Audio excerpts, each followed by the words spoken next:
할렐루야. 여러분 체력이 곧 영역입니다. 오늘은 세 번째 교회 버가몬에 있는 교회의 이야기를 나누겠어요. 흰돌의 비밀인데 헬라어로 성체 혹은 높이 들려진 이란 뜻을 가진 버가모, 요즘 말로는 페르가몬인데 는 해발 304m의 높은 위치에 있는 아크로폴리스였습니다. 아크로폴리스는 그럼 뭐냐? 아크로는 높다라는 의미고 폴리스는 도시란 뜻입니다. 그래서 높은 곳에 있는 도시. 그래서 우리가 가장 유명한 아크로폴리스가 바로 아테네입니다. 일부 분들은 아테네 하니까 오 이러시던데 아시는 거죠? 그래서 굉장히 높은 도시에 있는 그 높은 지역에 있는 곳을 아크로폴리스라고 하고, 오늘 버가모가 아크로폴리스였고 그 버가모라는 이름 자체도 성체 혹은 높이 들려졌다라는 뜻을 갖고 있습니다. 왜 그러냐면 그 버가모 도시의 생김새가 그렇습니다. 거기 버가모는 최초의 황제 숭배 도시였습니다. 우리가 에베소 교회, 서머나 교회 이야기를 할 때 이런 단어를 썼습니다. 네오크로스, 성전지기, 그죠? 들어본 적 있죠? 감사합니다.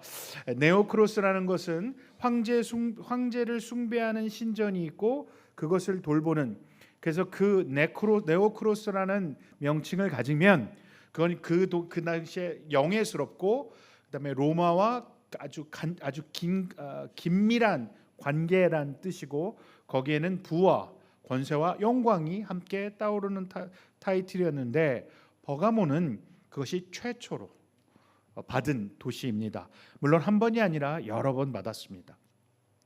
근데 꼭 그것뿐만 아니라 헬라의 모든 유명한 신들은 다 갖다 놨어요.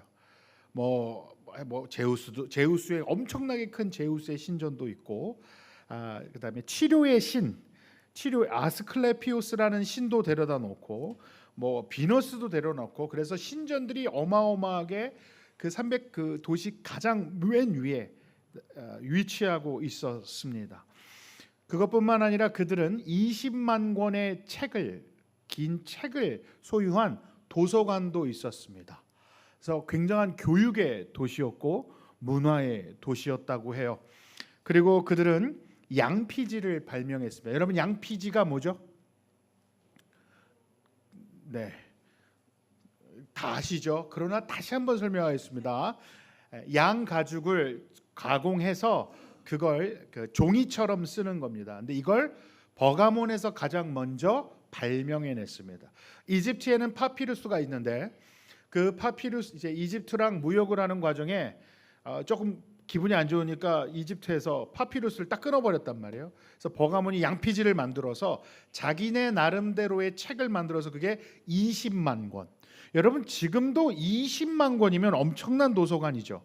근데 그때 당시에 이미 20만 권의 책이 있는 도서관이 있는 도시였습니다.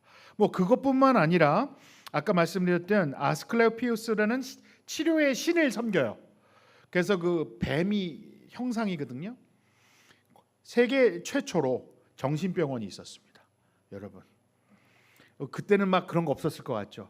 굉장히 유명한 병원이었을 뿐만 아니라 그 병원 안에서 인간의 정신을 치유하는 것까지 연구했고, 그때 당시에 굉장히 유명한 의사가 있어서 전국 각지에서 병을 치료하고 싶은 사람들은 그곳으로 몰려들었던 거예요. 에베소나 서머나 같이 큰 도시는 아니었지만 그 도시는 정치, 사회, 문화 이 모든 것에서 굉장한 발전을 이루고 있었더라는 겁니다. 사진을 올려주시겠어요? 제가 준비했는데 저게 지금 보면 그때 당시의 그림을 한번 재현해 본 겁니다. 저 맨 꼭대기가 해발 304m에 있고 제우스의 신전, 치유, 저기 보시면 저기가 병원입니다. 그리고 원형 경기장도 어마어마해요. 저기 그림이 저런데 거기 가서 실물 유적지를 보면 몇만 명은 앉을 수 있습니다. 어마어마하게 큽니다. 그리고 저기 보시면 도서관 그림이 있죠. 그 다음 장을 한번 보여주시겠어요? 근데 예수님께서 오늘 그 도시를 뭐라고 부릅니까? 사탄의 권좌가 있는 곳이다라고 그래요.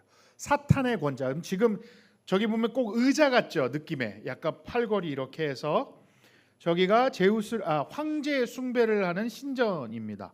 하나 더 넘겨주세요. 네. 지금 이제 제 구형 제하고 저걸 복원한 곳이 있습니다. 하나 더요. 저렇게 생겼다 합니다. 지금 작아 보이는데 어마어마해요. 그러니까 이게 304m 위에 있으니까 바다에서 배를 타고 오면 공중에 떠 있는 성체 같은 거예요. 그런데 저기가 보좌같이 신전이 떡하니 버티고 있는 거예요.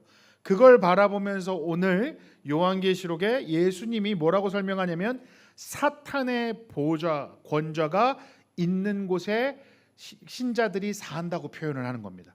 여러분, 일곱 교회는 계속해서 그 도시가 자랑하는 것, 그 도시의 프라이드를 예수님께서 야, 웃기지 마라.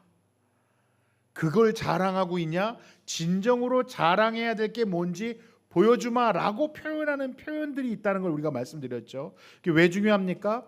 저런 어마어마한 도시 속에 있는 그리스도인들, 그러니까 모든 그들의 문화와 의술, 그 모든 건 다 하나님을 반대하는 문화 속에서 하나님을 지지하는, 하나님을 믿는 예수 그리스도를 붙드는 교회가 얼마나 미약한 존재인지를 보게 되잖아요. 그래서 이 편지들은 뭐라고 했죠? 그 미약해 보이는 교회들에게 너희는 절대로 미약하지 않다. 왜냐하면 내가 있으니까. 최 목사 말고 예수님이요. 오해하시면 안 돼요. 자, 그러면서 오늘 예수님이 뭐라고 표현하시냐면 12절에 보면 버가모 교회 사자에게 편지하라. 좌우에 날선검을 가지시니가 이르시되. 그러니까 예수님을 표현하는데 뭘로 표현했죠? 이번에는 좌우에 날선검이라고. 왜 이렇게 설명을 하셨을까? 이건 버가모라는 도시의 특징과 관련이 있습니다. 버가모에는 로마 총독이 상주했습니다. 그러니까 로마에서 직접 총독이 와서 그 버가모 지역에 상주하는 거예요. 그건 어떤 의미가 있냐면 가장 강력한 권세를 가지고 있는데 그 권세를 뭐라고 불렀냐면 이우스글라디라는 권력입니다. 번역을 하자면 칼의 권세예요. 이우스글라디, 글라디는 칼이란 뜻이고 이웃은 권세란 뜻입니다. 그래서 칼의 권세를 갖고 있다. 무슨 뜻이냐면 황제의 이름으로 사람을 즉결 처형할 수 있는 무소불위의 사법권을 갖고 있는 겁니다. 다른 나라는 황제의 이름으로 즉결하게 계속 그 자리에서 사형을 집행할 수 없었습니다. 이걸 우리는 잘 알고 있죠. 언제 알고 있죠? 예수 그리스도께서 십자가에 달려 죽으시기 전에 유대의 종교 지도자들이 예수님을 데리고 어디로 데려가요? 로마 총독? 네, 맞아요. 크게 얘기해 주세요. 로마 총독 누구죠? 본디오 빌라도에게 데려가는 이유가 바로 그겁니다. 예수님을 죽이고 싶어서 본디오 빌라도에게 끌고 가서 황제의 이름으로 죽여달라고 얘기하는 장면을 우리는 잘 알고 있죠. 그런 권세를 가지고 있는 거예요. 똑같은 겁니다. 지금 여기 버가모도. 그런데 버가모라는 도시에만 로마 총독이 있는 거예요. 그래서 아시아 그 7개 지역 교회에 그러니까 수도라고도 불리울 수 있는 집중되어 있는 곳이 버가모입니다. 그런데 그 버가모의 로마의 권세, 칼의 권세를 가진 자가 있다. 그가 사탄의 권좌에 앉아 있다. 그런데 오늘 예수님이 어떻게 표현한다고요? 좌우에 날선검을 가지신 이가 이르시되. 무슨 얘기입니까? 진정한 생사 여탈권을 가진 사람이 누구냐? 인간의 목숨을 진짜 좌지우지할 수 있는 존재가 누구냐? 로마의 황제의 권세냐? 아니면 하나님의 권세냐라고 이야기하고 있는 거예요. 그 인간의 칼의 권세에 두려워하지 마라. 그것보다 더 비교할 수 없는 권력을 가지신 이가 예수 그리스도이시다. 그분이 편지를 쓰는 거예요. 메시지를. 여러분, 7교회는 혼내는 곳도 있지만 격려의 편지이며 인내하라는 편지라고 말씀드렸죠. 마태복음 10장 28절에 예수님이 뭐라고 하셨습니까?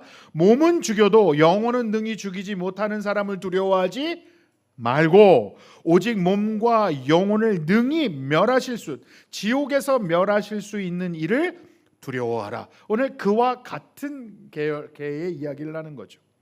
그 도시가 자랑하는 것, 그 자랑으로 사람들에게 힘을 행사하는 것, 우리의 왕 대신 예수 그리스도 앞에서는 그것이 얼마나 미약하고 힘이 없는지를 설명하고 선포하는 편지라고 말하는 겁니다.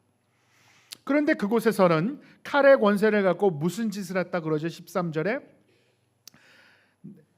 내 충성된 증인 안디바가 너희 가운데 곧 사탄이 사는 곳에서 죽임을 당할 때에도, 지금 어제 정확하게 얘기했죠. 순교자가 있었습니다. 버가모 교회에 안디바라는 순교자가 있었어요. 그 안디바가 어떻게 죽임을 당했습니까?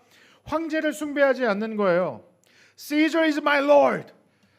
로마의 황제가 나의 주인입니다라고 외쳐야 하는 그곳에서 아니, Jesus is my Lord 그러는 거예요. 예수 그리스도만이 나의 삶의 주인입니다 라고 외쳤을 때 그는 순교를 당하는데, 그 그림, 황소 그림 보여주세요. 보시면 황소 그림이 있죠. 어떻게 죽였냐면 그때 그 보면 황동을 이렇게요. 그리고 배를 열어요. 그리고 거기다가 사람을 집어요. 그리고 잠굽니다. 그리고 밑에서 불을 때워서 익혀 죽여요. 여러분, 로마에서 죄인을 처형할 때 죽음이 단지 그냥 죽음으로 끝나는 게 아니에요. 가장 천천히 죽이는 방법을 선택하는 거예요. 십자가, 그 중에서 최고가 십자가 처형입니다. 십자가 처형은 금방 죽이는 게 목표가 아니라 아주 천천히 사람이 가질 수 있는 모든 고통을 당하여 죽어가게 함으로 그 죽음을 보는 자들에게 공포와 위협과 협박을 가하는 게 그들의 사형 제도입니다. 저것도 똑같습니다. 저 노새 황소 안에서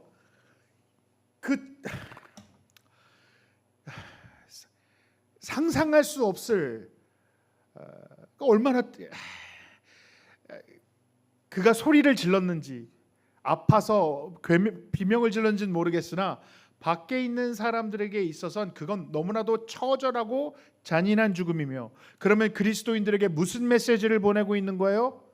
똑같이 죽는다. 그래, 니네 신앙 지켜봐. 저렇게 해줄게. 할 테면 해봐. 가만두지 않겠어. 라는 메시지를 전달하는 겁니다. 사탄의 권좌다. 모든 것이 나를 적대한다. 너희를 적대하는 것이다. 그런데 오늘 버가모에 있는 교인들은 무엇을 선택했는가? 그들은 도망가지 않았대요. 여러분, 그렇게 도시가 막 핍박을 가하면 도망갈 수 있잖아요. 다른 동네로 가야 되잖아요. 그런데 그들은 그곳에서 버텼답니다. 그래서 오늘 그걸 성경에서 뭐라고 얘기하냐면, 그가 죽임을 당할 때도 나를 믿는 믿음을 저버리지 아니하였도다라고 설명하는 거예요. 나를 믿는 믿음, 정확하게 번역을 하면 이런 뜻입니다. 나의 신실함을 버리지 않았도다. 예수께서 뭐라고 하냐면, 내가 너희들의 신실한 왕임을 의심하지 않고 버리지 않고 도망가지 아니하였도다. 내가 너희들의 왕이 되며 너희들에게 약속하는 왕이며 너희들을 위하여 나의 목숨을 다 바친 왕이었다라는 그 신실하심, 하나님의 역사하심과 신실하심을 꼭 붙잡아서 이겨냈다라는 거예요. 너희들은 이사가지 않았다, 도망가지 않았다, 그리고 그걸 싸워 이겨내어 너희들은 나를 향하여 신실함을 지켜냈다라고 칭찬하고 있는 거예요. 대단하죠. 옛날에 정확하게 밝힐 수 없습니다만 어느 한 마을에 그 예수 믿는 가정이 딱 한 가정 있는 마을이 있었어요. 근데 그 마을에 한 달에 한 번인가 이렇게 행사로 어떤 바위에 가서 닭의 목을 쳐서 피를 뿌리는 그 제사가 있는 거예요. 마을 전체로. 근데 이제 예수 믿는 이 가정은 저걸 할 수 없잖아요. 그래서 안 갔대요. 그랬더니 마을 사람들이 회유를 하죠. 야, 너 자꾸 안 하면 이러면 안 돼. 너 자꾸 안 해. 너 때문에 재수 없어. 우리 한국말로 뭐예요? 한 가정에 두 가지의 신이 있으면 안 된다 얘기 아세요? 신이 둘이면 안 돼. 뭐 이런 얘기를 많이 들었죠. 똑같은 거예요. 너 때문에 부정타. 그런데도 끝까지 그 제사를 안 드리니까 그들이 가지고 있던 뭐 돼지를 다 뺏어서 없애버리고 그들의 모든 권리를 다 박탈시켜서 이분들이 그 마을을 떠나려고 했었던 적이 있어요. 그런데 교단 목사님들이 그 소식을 듣고 그분들에게 찾아가서 위로하면서 어떻게 하셨는 줄 아세요? 나오지 마. 그 동네에 있어야 돼. 이유가 뭘까요? 너네마저 나오면 복음은 누가 전하니? 지금 어둠이 있는 이 동네에 빛으로 있는 너희가 나오면 누가 복음 전하니? 그냥 너무 힘들잖아요. 그래서 교단의 목사님들이 가셔서 그들을 설득하고 경찰들을 만나고 하는 일들이 있었어요. 그리고 근데 먹고 살 길이 없는 거예요. 그들이 다 뺏어가서. 그래서 성체 돼지 2마리랑 새끼 돼지 5마리를 사줬던 적이 있습니다. 저라면 거기 있었을까라는 질문을 해봐요.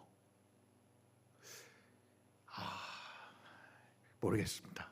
제가 당해보지 않았던 거라. 물론 마음이야. 주지 않아도 버티리라. 내가 목숨 다하여 주님을 버티리라 라고 하죠. 등 따시고 배부를 땐 무슨 말을 못합니까? 근데 버가모 성도들은 지켜냈다는 거예요. 싸워냈어요. 그 바깥에서 오는 핍박을 이겨냈다고 해서 예수님이 칭찬을 하는데, 자, 문제는 그 다음 구절에 있습니다. 그러나 내게 두어 가지 책망할 것이 있다. 그건 내게 발람의 교훈을 지키는 자들이 있도다. 발람의 교훈, 발람이 가르친 티칭. 그러니까 그게 뭐냐면 15절 보면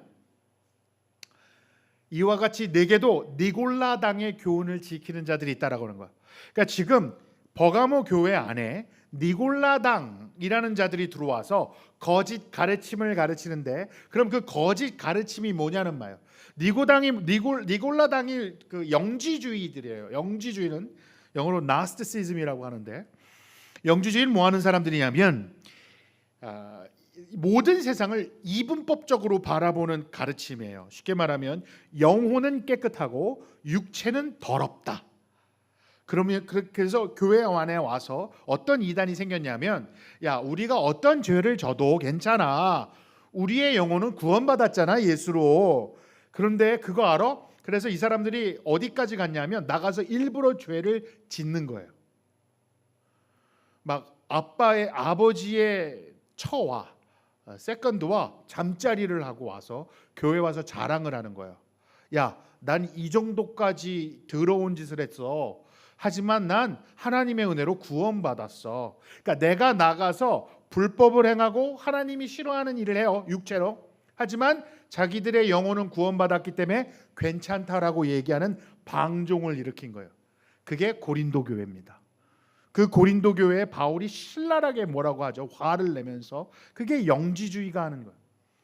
여러분 놀라시지만 우리도 똑같이 영지주의에 있습니다. 우리가라기보다는 여러분 한국 기독교에서, 아니 서양 기독교에서 이 이분법적 사고방식이 없었나요? 교회는 선하고 세상은 더럽다. 그러므로 세상 일보다 교회 일에 확실히 봉사해라. 그 주일날 예배 안 하고 회사 가면 사탄의 자식이 되었었죠. 아니에요? 교회에 봉사하면 모든 게 다 된다고 괜찮았잖아요. 그래서 교회에서 봉사 열심히 해요. 장로님들, 집사님들, 뭐 안수 집사 할 거 없이 교회에서 열심히 봉사하고 세상 교회에선 천사같이 굴어요. 그런데 교회 문 밖을 나가면 뭘 합니까? 사기치고 거짓말하고, 회사 사장님들은 밑에 있는 사람들한테 조인트 까고, 너무 전문적인 용어를 썼네요. 갑질하고. 그러면서 교회 오면 괜찮은 거죠. 교회만 잘 섬기면, 헌금만 잘하면, 봉사만, 그게 영지주의입니다. 뭘 다른 게 아니에요, 여러분. 하나님 나라의 백성들은 우리의 영혼은 구원받았으나 우리의 육체를 쳐서 거룩함으로 나아가야 한다는 것인데, 우린 자꾸 이분법적 사고 방식을 가져서 교회에서는 하나님 일, 그러니까 교회 일 아니면 하나님 일이 아닌 거예요. 여러분, 예수 그리스도를 믿어 하나님의 백성이 된 사람들에게는 새로운 부르심이 불어요. 엄마로서 새로운 부르심이 있어요. 아빠라는 새로운 부르심이 생겨요. 꼭 목사, 선교사, 사역자만 새로운 부르심이 아니에요. 이젠 하나님의 형상을 회복하는 새로운 부르심으로서 하나님을 믿는 가장이 어떻게 살아야 하는지, 하나님을 믿는 엄마는 어떤 생활을 해야 되는지, 하나님을 믿는 자녀들은 어떤 삶을 살아야 하는지에 대한 그 거룩으로 다시 회복해야 하는데, 우린 자꾸 교회에서만 뭘 하면 괜찮다라는 생각을 할 때가 있어요. 우리 예담교회는 물론 그러지 않을 거라 믿어 의심치 않습니다. 할렐루야. 아멘을 안 하시면 제가 굉장히 불안합니다. 여러분, 그 교훈이 그런 이분법적인 사고방식을 갖고 있는데, 이것이 발람의 교훈이라고 얘기를 해요. 그럼 발람의 교훈이 뭔지를 우리가 알아봐야겠죠. 구약으로 돌아가면 민수기 22장에서 25장에 이런 이야기 있습니다. 발락이라는 왕이 있었습니다. 근데 이 발락이 이스라엘 백성들을 전쟁에서 이기고 싶은 거예요. 근데 전쟁에서 이기려니까, 이게 이스라엘 사람들이 하나님의 보호를 받는 하나님 나라의 백성이잖아요. 그래서 발락이 어떻게 하면 얘네들의 그 하나님의 그 보호를 없애고 전쟁에 이길 수 있을 걸 고민하다가 아주 용한 무당을 찾아가요. 쉽게 말하면 무당이에요. 박수무당. 아주 용해. 찾아갑니다. 발람이시여, 와서 저주 좀 해줘. 당신 용하다며. 그럼 막 사람을 보내요. 발람이 거부합니다. 야, 나 그거 못한다. 야, 내가 용하긴 용한데 그거 함부로 못해. 발락이 찾아와요. 왜 이래? 밥 좀 먹어 우리. 잠깐 만나. 아이고 다른 건 아니고 만나. 커피 한 잔해.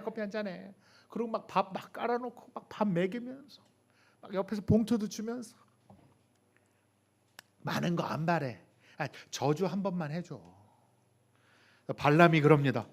발락이요, 내가 저주를 하고 안 하고는 내 책임이 아닙니다. 하나님이 말하는 대로밖에 난 얘기할 수 없습니다. 괜찮아. 가서 해줘. 그래서 발람이 싹 가요. 그래서 이스라엘 백성들을 쫙 보면서 이제 저주를 퍼보려고 이제 나름 자기만의 어떤 그게 있었겠죠. 그랬더니 하나님이 뭐라 그러냐면, 야, 너 죽어, 이랬어요. 제 버전입니다, 여러분. 집에 가서 민수기 22장에서 25장을 다시 읽어보시길 바라요. 야, 입 다물어. 너 내 백성한테 저주 한마디만 해봐. 그냥 내가 널 저주할 거야. 축복해. 그래갖고 발람이 축복을 하고 내려와요. 자, 이 상황에서 여러분이 발락이야. 어떨까요? 화나죠. 저게 먹을 건 다 처먹고.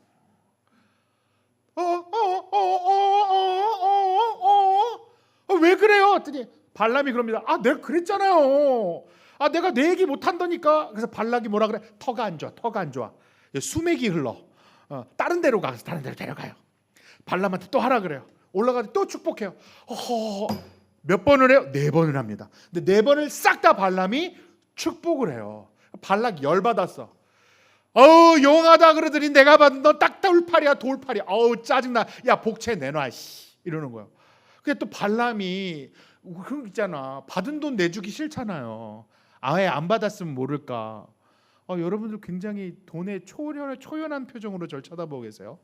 우리 다 공감하고 계시죠? 네. 우선 인마이 파켓 했는데 아로마이 파켓 하긴 어려워요. 그래서 발람이 꾀를 냅니다. 민수기 25장 1절에서 3절 이 이야기가 가다 갑자기 25장 1절에서 3절에서 이상한 얘기가 하나가 나와요. 스토리가 안 맞아요. 25장 1절에서 3절 제가 읽어드릴게요. 이스라엘이 시딤에 머물러 있더니 그 백성이 모압 여자들과 음행하기를 시작하느니라. 여러분, 이스라엘 백성들은 다른 나라의 여인들을 아내로 데려오거나 다른 나라 사람들과 어떠한 관계를 맺어서도 안 되었습니다. 그런데 모압 여자들과 음행하기를 시작하느니라.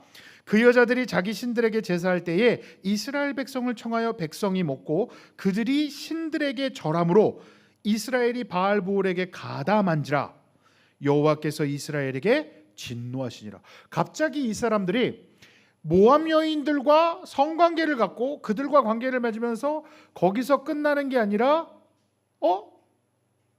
우상 숭배하는 제사까지 드려요. 이걸 민수기 31장 16절에 어떻게 설명하냐면 이렇게 설명해요.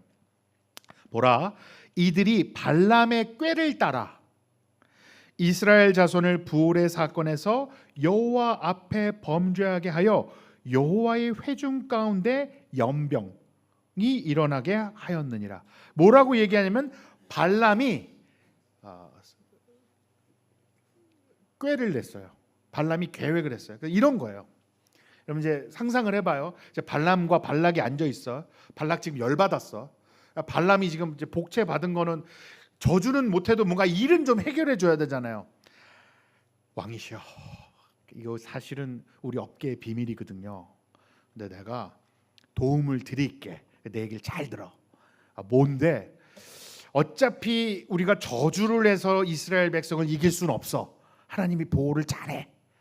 그거 안 돼. 그러면 저들 스스로 자멸하게 하면 돼요. 스스로 자멸하는 게 뭔데? 쟤네들의 율법이 하나 있는데 쟤네들은 다른 나라 여인들과 이렇게 결혼을 하거나 관계를 가지면 안 돼. 그래서 모압 여인들한테 돈으로 좀 예쁜 여인들을 모집해. 그래갖고 속눈썹을 좀 길게 붙여. 그래서 남자를 바라보는데 막 오빠 이러는 거야. 에? 그리고 여자들이 옷을 다 입으면 안 돼. 좀 이렇게 헐겁게 입어. 그래갖고 이렇게 이스라엘 백성이 갈 때 그 모압 여자들이 오빠 사장님 어디가 이렇게. 그럼 또 남자들이 또 헬렐레 하거든. 또 이렇게 얘기하니까 우리 남성들에 대하여 우리 교회는 안 그러니까. 그러니까 어디가 놀다가 막 놀다가 쟤네들 왜 저래 예쁘긴 하네 이렇게 되는 거야. 그래서 와갖고는 막 또 팔짱 끼면서 좀 이따 가요. 피곤한데 좀 쉬었다가 오빠 어깨 뭉쳤다 하면서 막 풀어줘. 내가 요즘 많이 힘들었지 일하느라 힘들었지. 막 집에 가면 아내들이 막 승질내고 막 술 먹었다 뭐라 하고 막 담배 핀다 짜증 내는데 이 아가씨들은 막 오빠 힘들었겠다 이러니까 막 좋아. 막 헬렐레 해. 근데 좀 쉬었다가 커피 한잔 해. 커피 한잔 할래요.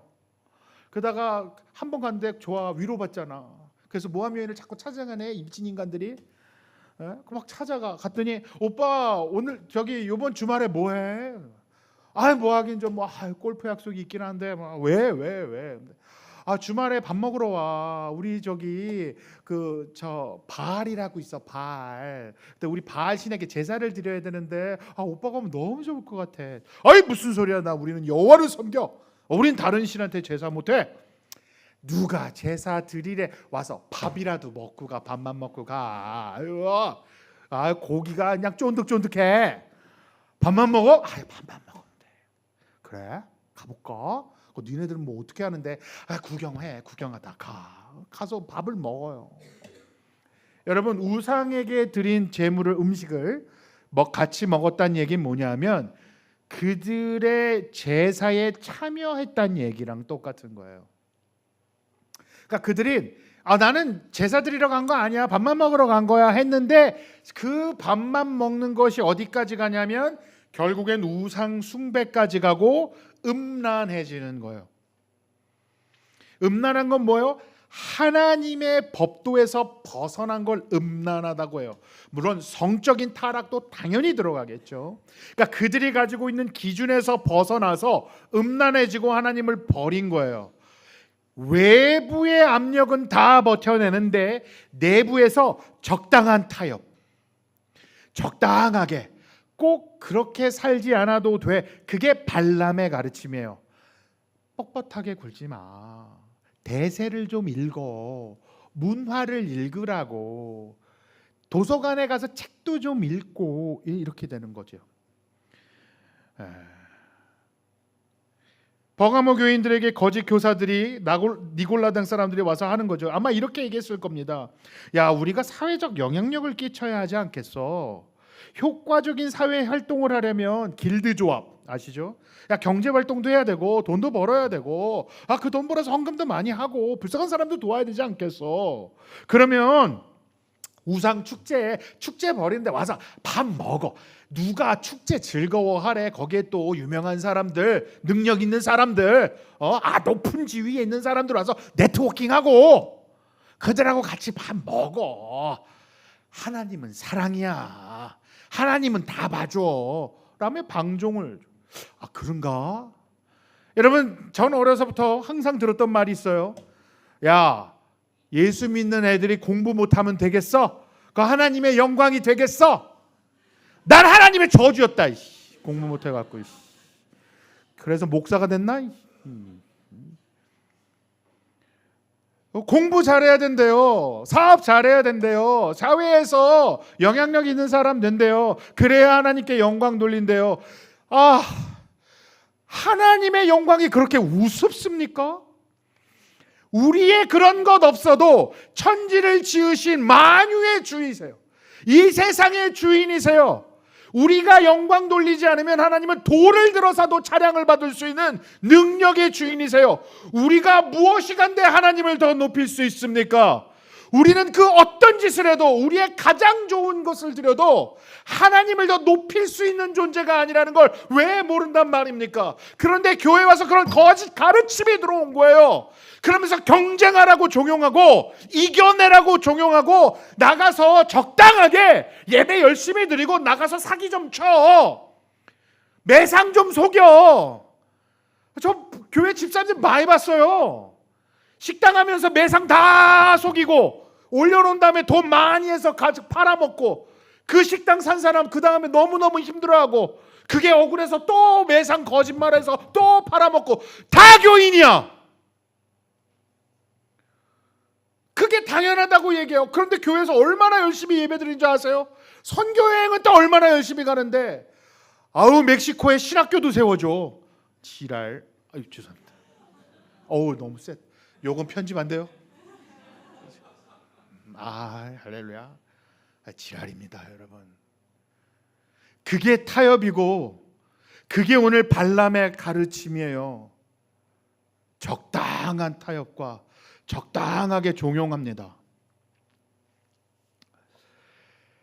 발람의 추종자들은 상권을 장악한 길드에 참여하고 황제 숭배의 의례에 참여하도록 분위기를 조장하는 자들이었습니다. 그들은 신전에 가서 음식을 먹습니다. 이방 신들은 아무것도 아니다. 헛것에 제사를 드린다고 무슨 상관이 있겠는가? 거짓 교사들은 효과적인 사회 활동을 주장하면서 교회의 사회적 영향력을 확대하려고 하고 그러다가 신앙의 본질을 잃어버리는 오류를 낳았습니다. 결국 교회로 하여금 타락하게 만드는 장본인이 된 거예요. 요즘 교회는 그러지 않습니까? 교회가 정치에 참여해서 정치의 문제를 얘기하는 건 상관없습니다. 그런데 정치 색깔을 띠고 거기에 하나님을 대입하고 거기에 마치 자기네들이 무슨 대단한 일을 하는 것 마냥 말씀에서 벗어나 있는 예수 그리스도에서 벗어나 있는 이야기들을 하고 그걸 영웅화하고 박수를 치는 그게 발람의 가르침입니다. 크게 얘기하면 되죠. 그럼 우리는요, 여러분 혹시 우리는 돌아다니면서 갑질하고 돌아다니지 않습니까? 저 나가서 미장원 가면요, 미장원에서 얘기 많이 들어요. 학원 하시는 분들 얘기 들어보면요, 부모님들이 그렇게 갑질을 한대요. 말도 안 되는 요구를 하더라고. 요구 들어보면 야, 그런 요구까지 하니? 그런 요구까지 한대요. 그런데 교인이래요, 다. 여러분 제발, 제발, 너무 창피하지 않습니까? 다시 한번 질문하겠습니다. 이건 저도 벗어날 수 없는 질문입니다. 우리는 우리보다 약한, 우리보다 혹시 못 사는 이 베트남 자국민한테는 어떻게 대하십니까? 이렇게 얘기하면 죄책감 맞으실 분이 많을 텐데, 회사에서 일하는 자국민한테 여러분 어떻게 대하십니까? 고용인들을 어떻게 대하십니까? 이건 누구를 해도, 여러분 예수 믿으십니까? 그래서 여러분 밑에 있는 분들을 인격적으로 대하시고 계십니까? 네. 스트레스 쌓이는 것 너무나도 알고, 안 맞는 것도 알고, 저도 그것에서 벗어날 수 없습니다. 그런데 여러분, 여기서 말하는 것의 핵심의 중요한 건 뭐냐 하면, 우린 자꾸 타협하고 하나님의 사랑 괜찮다는 듯이, 교회에 와서 예배만 열심히 드리고 봉사만 열심히 드리면 나의 바깥 생활은 아무것도 아니라는 듯이 살지는 말자는 얘기입니다.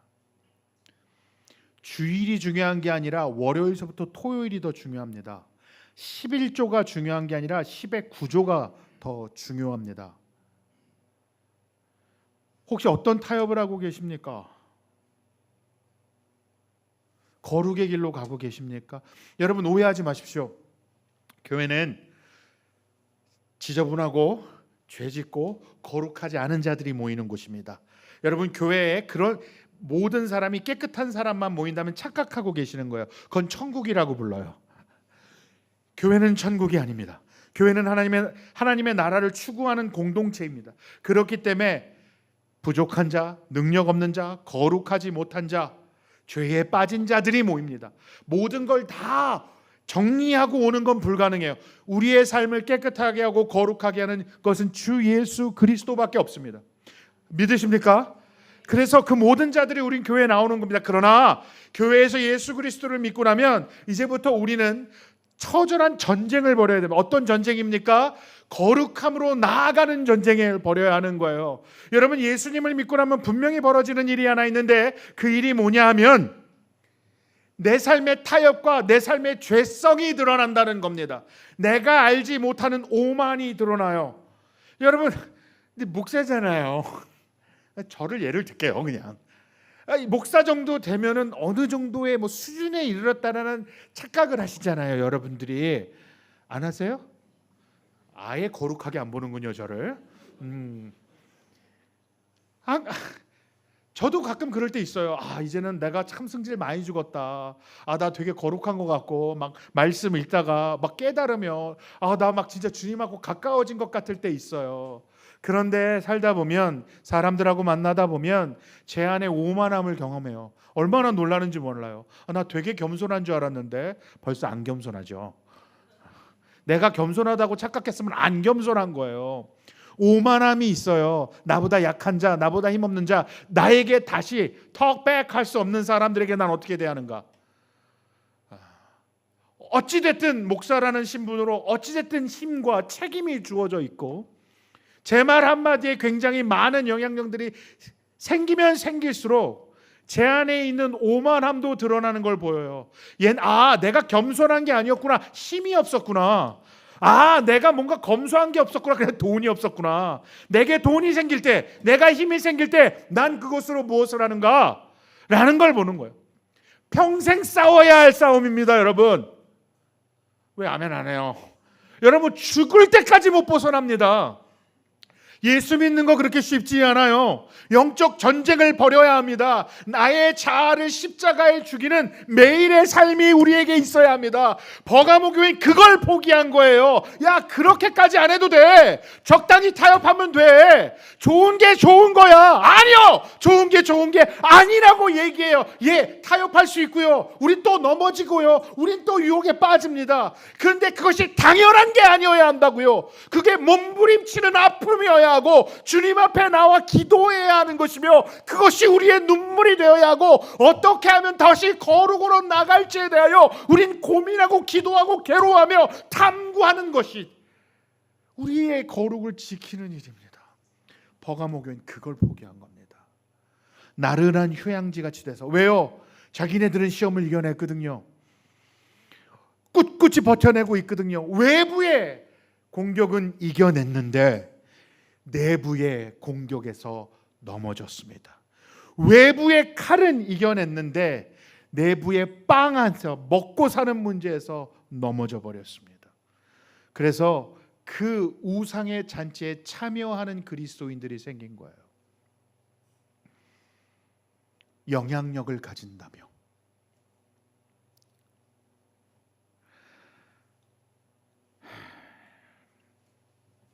그래서 설교를 준비하면서 제 마음이 얼마나 어려웠을까요? 어려운지 상상이 되십니까? 저는 계속 정부를 만나야 되고 유튜브라 말을 많이 할 수 없음을 혹시 나는 타협하고 있진 않은지, 나는 어떤 베트남이란 특수성 때문에 정말 잘 살아가고 있는 건지 사실은 설교하기가 정말 힘들었습니다. 난 타협하고 있는가?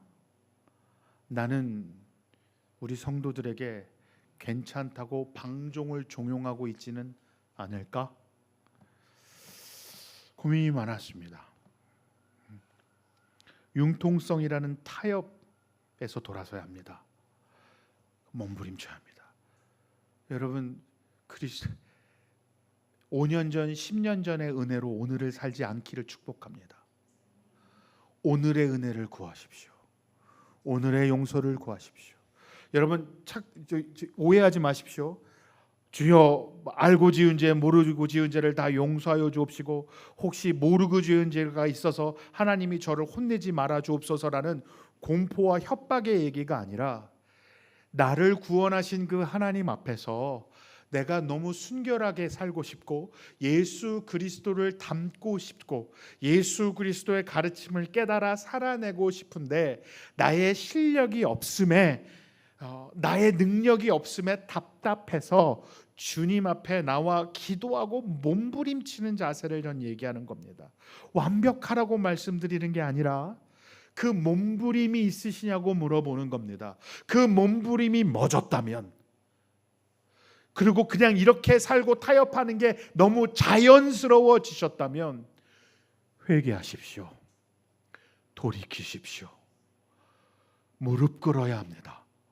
기도하여야 합니다. 말씀으로 돌아와야 합니다. 에베소 교회는 말씀을 붙잡아서 니골라당을 잘 쳐냈는데 첫사랑을 잃었죠. 버가모 교회는 잘 이겨냈는데 니골라당을 허용했습니다. 오늘 예수님이 뭐라고 합니까? 너희들 회개하고 돌아와라. 그렇지 아니하면 내가 내게 속히 가서 내 입의 검으로 그들과 싸우리라. 무슨 얘기입니까? 속히 간다는 건 마지막 날의 심판의 의미가 아니라 그 전에 심판하겠다는 얘기입니다. 교회는 회개하여 융통성이라는 타협이라는 죄에서 돌아서야 하며 그 발람의 가르침을 굳게 믿고 따르는 사람들 또한 그 가르침에서 돌이키도록 해야 하는 책임이 있다는 걸 포함하고 있는 겁니다. 나의 형제, 나의 자매가 거짓 가르침에 빠져 심판을 마주하지 않도록 하는 공동체의 책임을 얘기하는 거. 이것이 공동체입니다. 말씀을 우리는 꼭 붙잡아야 하고 그 말씀에서 벗어나는 형제자매가 있다면, 그것이 맞다고 말하는 사람이 있다면 사랑의 마음으로, 두렵고 떨리는 마음으로 그것을 바로잡아야 합니다. 안 그러면 그것이 결국 교회에 저주 같은 일이 벌어지고 하나님의 혼남이 있어요. 근데 하나님이 혼내실 땐 여러분 다 아파요. 아무리 작은 공동체고 미약한 존재라도 그 사람이 아프면 공동체가 다 아픈 거라고요. 어우러진다는 건 그런 의미입니다. 나 하나는 괜찮아? 아니요. 쟤 하나는 괜찮아? 아니에요. 저 사람 뭐 있는지 없는지도 모르겠는데 그 사람이 아프거나 그 사람이 하나님한테 혼나면 그건 교회 모든 공동체의 아픔이고 혼남이라는 걸 기억하실 수 있기를 바랍니다. 오늘 그 회개하고 돌아오는 사람들에겐 하나님이 약속을 하죠. 첫 번째가 뭡니까? 감추어진 만나입니다. 세상 사람들이 우상의 제물을 먹으며 화려한 연회를 즐길 때 믿음을 지키기 위해 그 자리를 박차고 나온 성도들은 배고프고 외롭습니다. 하지만 주님은 그들에게 세상이 알지 못하는 하늘의 양식, 감추어진 만나를 주신다고 얘기합니다. 세상의 쾌락이 주는 헛된 만족이 아니라 예수 그리스도와의 깊은 교제가 주는 참된 만족이란 얘기입니다. 여러분, 제가 이 예담교회를 개척할 당시 아무것도 없었다고 말씀드렸잖아요. 그래서 아무것도 없어, 돈도 없고 당장 어떻게 먹고 살아야 되는지 우선 앞이 깜깜한데 얼마나 마음이 힘들었겠어요. 마음이 힘들고 나 밥도 많이 먹는데 맛있는 것도 잘 못 먹고 그럴 때 어떤 분들이 성경 공부를 요청했었습니다. 그래서 저희 교회를 나오신다는 게 아니라 다른 교회를 다니시는데 그 교회 성경 공부가 없어서 그러니 성경을 너무 알고 싶으니까 와서 일주일에 2번만 성경 공부 좀 해주세요. 그래서 놀면 뭐합니까? 또 갈게요 하고 갔죠. 그래서 수요일하고 금요일을 가서 성경 공부를 나누는데 제가 수요일 성경 공부를 끝나고 나오면 웃으면서 잠들더라고요. 그래서 목요일하고 금요일쯤 되면 배가 고파지거든요. 그럼 인상이 써지는데 금요일 성경 공부를 갔다 오면 다시 웃으면서 잠들더라고요. 그래서 토요일 지나고 일요일 날 되면 예배를 저 멀리서 잠깐 드렸거든요. 그 예배를 지내고 오면 또 웃으면서 잠들어요. 그래서 화요일이 제일 힘들어. 이틀이나 중간에 껴서. 무슨 얘기냐면 그때 알았습니다. 아, 내가 예수 믿는 사람들과 성경 얘기를 하고 예수 그리스도에 관해서 얘기하는 걸 가장 기뻐하는구나. 전 제가 설교하는 걸 좋아하는 줄 알았어요. 근데 안 그래요. 저 되게 수다스럽잖아요. 저 연못에 빠지면 입만 가라앉는단 말이에요. 붕어랑 얘기하려고. 예수 그리스도에 대한 이야기를 할 때 너무 행복한 거예요. 나의 가난이, 나의 돈 없음이 전혀 상관없는 거예요. 내일 못 먹어도 괜찮더라고요. 그러면서 웃으면서 잠들더라고요. 여러분, 그런데 돈 많고 돌아다니면서 식당에서 맛있는 음식 먹고 막 비싼 음식 먹고 옆에 있는 사람 씹어 제끼고 누구 씹어 제끼고 학교에서 학생회 하면서 학생의 엄마들 씹어 제끼고 선생님 씹어 제꼈어요.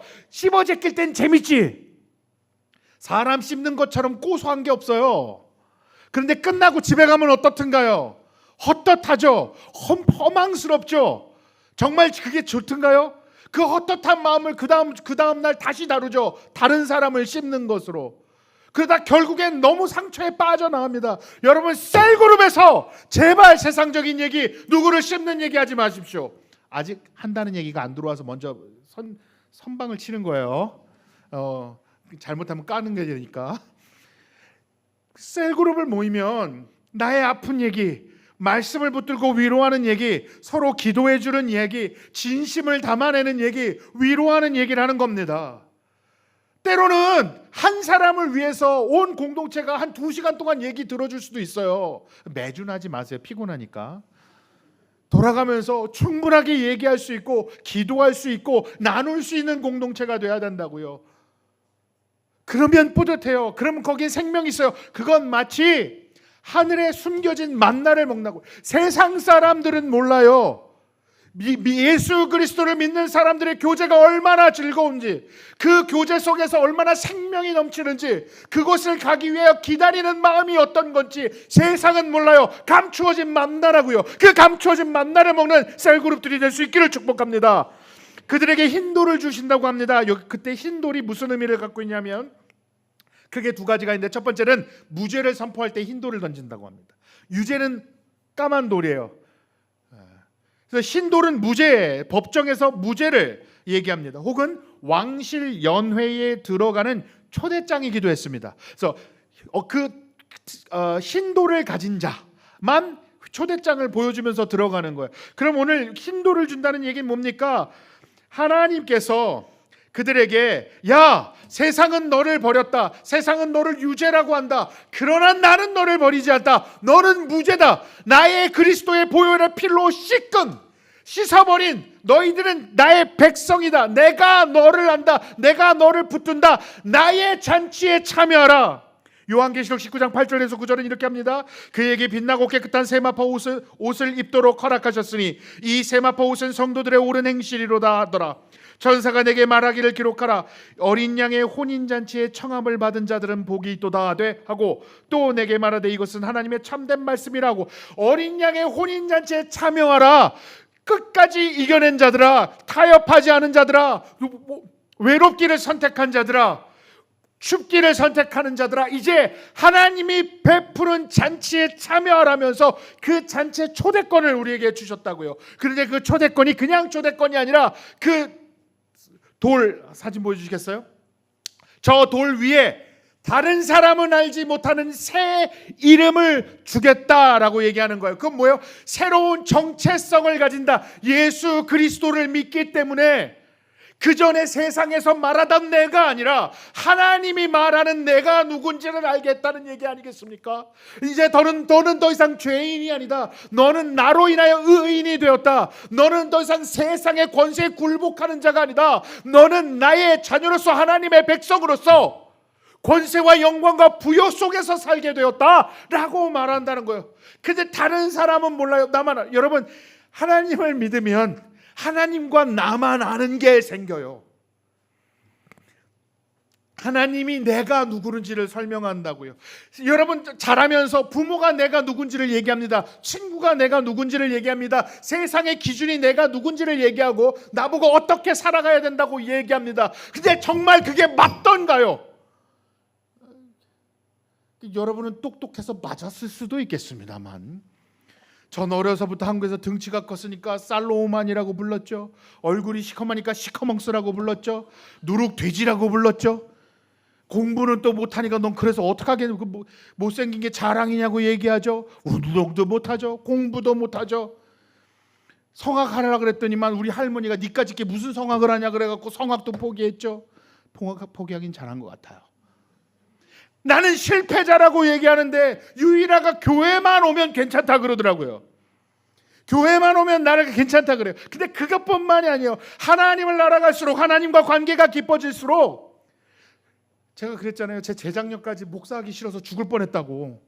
주님, 제발 죄를 놔주십시오. 저는 목사가 하기 싫습니다. 왜 자꾸 저를 목회일 자리에 놔두시는 겁니까? 라고 화를 냈단 말이에요. 제가 재작년에 받아들였어요. 알았어요, 할게요. 해도 되는 거죠. 왜 싫었는지 아세요? 난 목사 같지 않아 보이니까요. 우리 딸도 나보고 아빠는 목사 같아 보이진 않아 그러더라고요. 맞아요. 사실 미팅에서 양복 안 입고 돌아다니면 목사로 보이진 않아요. 그 몸에 그림 그리고 있는 친구들하고 비슷해 보인단 말이에요.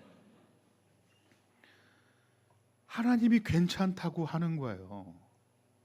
나의 성품, 내가 살아온 생활, 내가 했던 모든 실패들을 하나님께서 그걸 자양분 삼아 나를 만들어가고 계신다고요. 나를 이끌어가고 계신다고요. 나의 삶이 어디로 가야 하는지, 내 삶이 뭘 바라봐야 하는지, 지금 무엇으로 살아야 하는지 세상이 말하는 게 아니라 하나님이 말해준다고요. 사람들이 그래서 야, 너 왜 그따위로 살아? I don't care.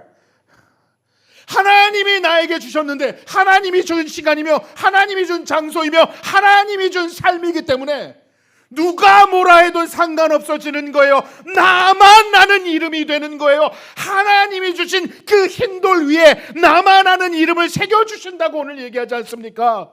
그러므로 타협하지 마라. 그러므로 돌아서라. 그러므로 너의 삶 속에 내가 주인이 되게 살아가라. 진리를 붙들어라 라고 오늘 버가모 교인들에게 예수께서 말씀하고 계시는 겁니다.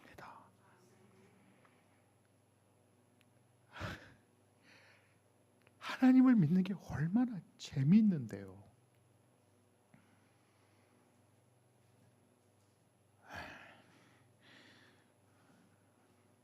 성공과 물질, 알라캄이라는 현대판 우상의 재물을 먹으며 이 정도는 괜찮아, 뭐 그래야 세상에서 영향력을 끼치지라고 합리화하고 계시지는 않습니까?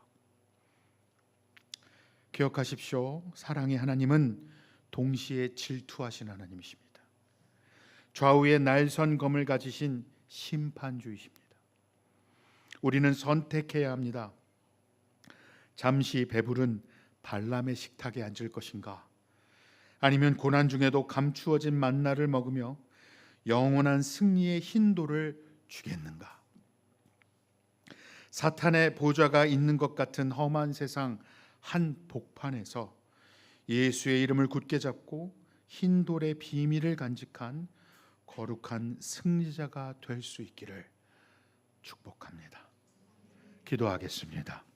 하나님,